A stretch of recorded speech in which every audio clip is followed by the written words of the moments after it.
Sir ఇంకొక విషయం ఏంటంటే ఇప్పుడు ఈ ఏదైతే రేవంత్ రెడ్డి గారు ఈ మధ్య కాలంలో ఆయన మాట్లాడిన కొన్ని అంశాలు అది ఆయనకి బూమరాంగ్ అవుతున్నాయి. అవును. అంటే ఆయన ఏం మాట్లాడుతున్నారు, అవగాహనతో మాట్లాడుతున్నారు, అవగాహన లేకుండా మాట్లాడుతున్నారు అర్థం కాదు. ఇంజనీరింగ్ విద్యార్థుల విషయంలో ఆయన మాట్లాడి మీరు వినే ఉంటారు. విన్నా. అంటే ఇంజనీరింగ్ విద్యార్థులు కానీ అప్లికేషన్ ఫారం పూర్తి నింపడానికి కూడా వాళ్ళకి టాలెంట్ లేదన్నట్టుగా మాట్లాడారు. రిప్లై కూడా ఎవరు ఇచ్చినట్టున్నారు, నువ్వు రాయి చూద్దామని. ఏంటి ఆ రకమైన మాటలు ఎందుకు కేటీఆర్ మాట్లాడు- అన్నట్టున్నాడు. ఉమ్, వాళ్ళ సంగతి ఎందుకు, ముందు నువ్వు రాయి ఒక అప్లికేషన్ చూద్దాం, ఉమ్, నీకే శక్తి ఉందో అని అన్నాడు. ఉమ్, అంటే అన్నెసరీ కాంట్రవర్సీ అది. ఉమ్, ఇప్పుడు విద్యార్థులను కించపరచాల్సిన అవసరం ఏంటి అసలు? అవును. ఇప్పుడు మన దగ్గర ఒక 10 ఏళ్ల కాలం తెలంగాణ ఉద్యమంలో సీరియస్గా యువకులు పార్టిసిపేట్ అయ్యారు. ఆ రోజుల్లో ఇప్పుడు కాలేజీ పోలేదు, స్కూల్కి పోలేదు. ఉమ్, ఇప్పుడు మేము కూడా అవును. ఫస్ట్ టైం యాజిటేషన్ 69లో 1 ఇయర్ మా ఎడ్యుకేషన్ ఇయర్ పోయింది. ఓ, అంటే 2 years చదవాల్సిన ఇంటర్మీడియట్ 1 year చదివాం. దాని ఇంపాక్ట్ ఉంటుందా? ఉంటుంది, డెఫినెట్లీ ఉంటుంది, డెఫినెట్లీ ఉంటుంది. 2 ఏళ్ళు చదవాల్సింది 1 year చదివితే దాని ఇంపాక్ట్ ఉంటుంది. అదే పద్ధతిలో గత 10 ఏళ్ళు 2001 నుంచి మొదలు పెడితే 2014 తెలంగాణ వచ్చేంత వరకు 13-14 ఏళ్ల పాటు ఉమ్, విద్యార్థులు స్కూల్కి పోకపోయి కాలేజ్ కాదే బాబు. వాడికి నువ్వు అందరితో సమానంగా నాలెడ్జ్ ఉండాలని కోరుకుంటూ ఉంటుందా? ఉమ్, సో సహజంగానే తెలంగాణ ఉద్యమం అనేది చాలా మంది జీవితాల మీద ప్రభావం చూపించింది, ఎడ్యుకేషన్ మీద చూపించింది. బాగా. కాబట్టి ఆ పిల్లలు ఇతర రాష్ట్రాల పిల్లలతో పోటీ పడలేను, సర్వీస్ కమిషన్లో సెలెక్ట్ కాలేదని అంటే అది మనది కూడా తప్పే. ఉమ్, అవును, అది ప్రభుత్వ లోపమే కదా సార్ అది. ప్రభుత్వం ప్లస్ ఉద్యమం వాడుకుంది కదా వాళ్ళని, అవును. వాళ్ళ సర్వీసెస్ని తెలంగాణ ఉద్యమంలో మనం వాడుకున్నాం. ఉమ్, వాడుకున్నప్పుడు సహజంగా ఆ మేరకు వాడు వెనకబడి ఉంటారు, ఉమ్, అందులో అనుమానం లేదు. అదొక ఆస్పెక్ట్. ఉమ్, ఇంకొక ఆస్పెక్ట్ అంటే ఒకళ్ళు అట్లా వాళ్ళు ఉంటే నువ్వు సీఎంగా నువ్వు సరి చేయాలి, కానీ వాళ్ళను తప్పుపడితే ఎట్లా? తప్పడుతున్నారు. ఇప్పుడు చాలామంది పిల్లలు ఆయన అన్నట్టుగా అప్లికేషన్ రాకపోవచ్చు, ఉమ్, వాడికి ఈ సబ్జెక్ట్ కాదు ఇంకో సబ్జెక్ట్లో నాలెడ్జ్ ఉంటుంది. అందరికీ ఇంగ్లీష్ వస్తుంది, అందరు రాయలేరు కదా. అవును. అందరూ ఎక్కడ అందరికి అన్ని తెలియని రూల్ కూడా ఏం లేదు కదా సార్. అంతే కదా. ఇప్పుడు అందరికీ అనేది రూల్ ఎక్కడ లేదు. ఉమ్, ప్లస్ ఒక టాలెంట్ ఒక దాంట్లో ఉంటే ఇప్పుడు ఇంకో టాలెంట్ ఉంటుంది. ఉమ్, అందరు ఇంగ్లీష్లో పర్ఫెక్షన్ రాదు. అసలు మీరు విదేశ నేతలను ఉమ్, చాలామంది ప్రెసిడెంట్స్ని వీళ్ళని టూర్ మీద వచ్చిన వాళ్ళని చూడండి, వాళ్ళు వచ్చి వాడి భాషలో మాట్లాడిపోతారు, పోతారు. ఇంగ్లీష్లో మాట్లాడు. అవును, కరెక్టే.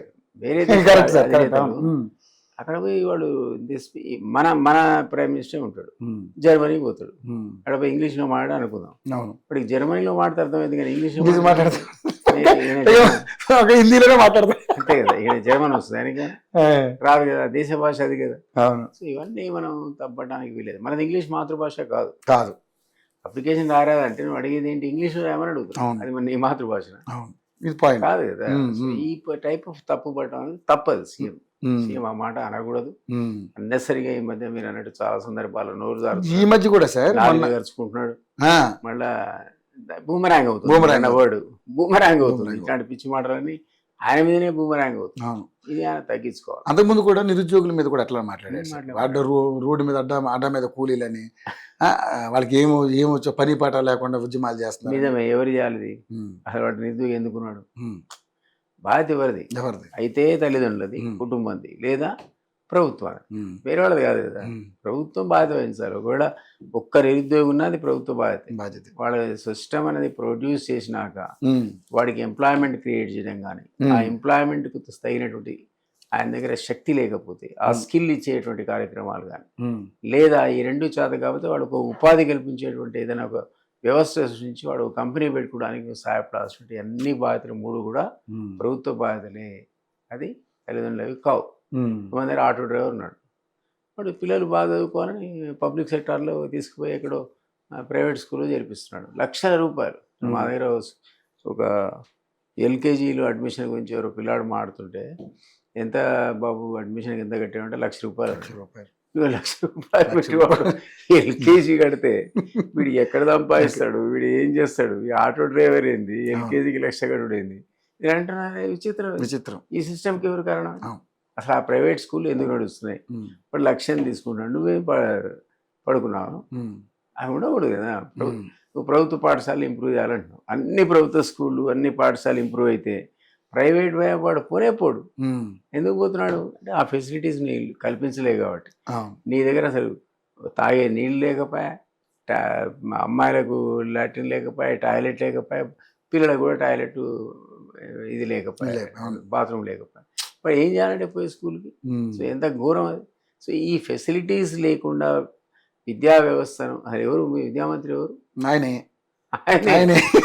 తానే పెట్టుకున్నాడు. అది హోంశాఖ ఆయనే. ముఖ్యమంత్రి ఆయనే. ముఖ్యమంత్రి ఆయన విద్యాశాఖ ఇంపార్టెంట్ విద్యాశాఖ నీకెందుకే ఎవరోని పెడితే మంచి వచ్చాడు రివ్యూ చేస్తాడు నాకు డబ్బులు ఇస్తే ₹4 ఖర్చు పెడతాడు ఆ రివ్యూ చేసి ఓ సిస్టమ్ అన్న ఈ పార్టీకి డెవలప్ అయి ఉండేది అన్నిటికీ ఇదే బాధ్యత అసలు ఈ రోజు ఆ పిల్లలు కనుక ఉద్యోగం లేకుండా గాడిదలా తిరుగుతున్నాను అంటే అసలు నువ్వే కారణం అసలు #1 కారణం నువ్వే వాళ్ళ తిరగడానికి సో ఇది ఇంత బాధ్యత తన మీద పెట్టుకొని తన సిస్టమ్ని తనే క్రిటిసైజ్ చేసుకోవడం ఏంటి ముఖ్యమంత్రి చాలా ఆశ్చర్యం సో అంటే ఈ మధ్య అంటే రేవంత్ రెడ్డి గారు చేసే కార్యక్రమాలన్నీ ఇలాంటివి ఉన్నాయి మొన్న అందరూ విద్యార్థులు జర్మన్ భాష నేర్చుకోండి ఆ భాష నేర్చుకోండి అంటే ఎందుకు మనకు అవసరం ఎగ్జాంపుల్ చెప్పారు అదే అక్కడికి వెళ్ళి కూడా జర్మనీ పోతాడా లేదా ఉద్యోగం ఇప్పిస్తావా ఆ దేశం వాడు వస్తేనేమో ఇక వాడి భాషలో మాట్లాడిపోతుండే నువ్వు పోయి ఇంగ్లీష్లో మాడితే వానికి అర్థం కాదు అదే జర్మనీ నీకు రాదు నాకు రాదు జర్మన్ ఎందుకు నీకు ఇట్లాంటి పిచ్చి అంటే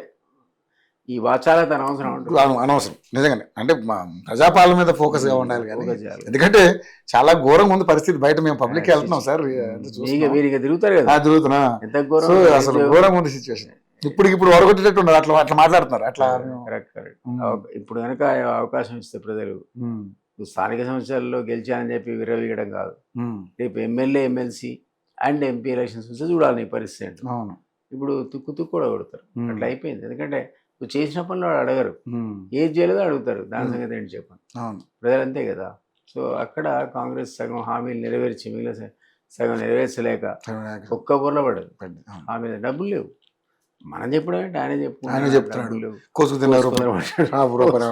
సీఎం కోసుకుని తింటాం అంటే ఆ పరిస్థితి ఉంది అక్కడ కాంగ్రెస్ కాబట్టి ఒక రకంగా ఆయనే దానికి బాధ్యుడు ఓకే సరే